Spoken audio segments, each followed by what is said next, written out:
একটা আবার ওয়েদারটা দেখো কি সুন্দর ভিউ।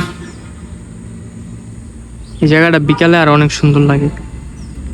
গাইস, ইট খোলার পরিবেশটা মোটামুটি অনেকটাই নীরব, কোনো মানুষ নাই, দু একটা গাড়ি চলাচল করতেছে। দেখো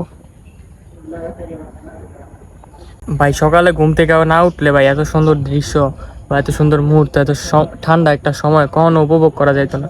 কারণ আমরা ঘুমের তৈরি 10টা 11টা বাজে উঠে, ঘুম থেকে উঠে দিয়ে যে মানুষ সবাই ঘুমের তুইটা পড়ছে, সবাই কাজ কাম করতেছে, এত শব্দ আর এত আওয়াজ বুঝি না।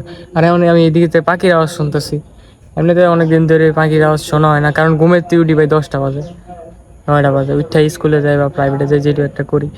তো এত সকাল সকাল উঠলে 7টা বাজে উঠলে অন্তত ঠান্ডা ওয়েদারটা অনেক শান্তি লাগে, সুন্দর সকালটা অনেক শান্তি লাগে।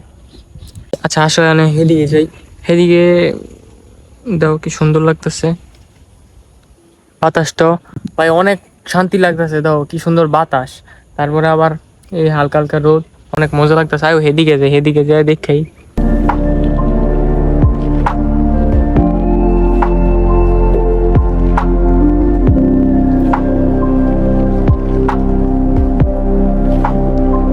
গাইস দেখো কি ঠান্ডা একটা পরিবেশ, মনটা একদম ঠান্ডা করে দিতেছে, সুন্দর একটা বাতাস চলতেছে, তারপরে আবার সুন্দর একটা রাইড দিতেছি সকাল সকাল বাইকটা নিয়ে, অনেক ভালো লাগতেছে।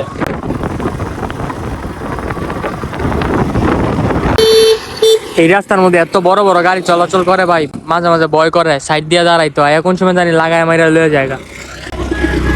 তাও একের পর একটা আইতেই আছে আইতেই আছে, তাও আবার রং সাইড দিয়ে আইতেছে।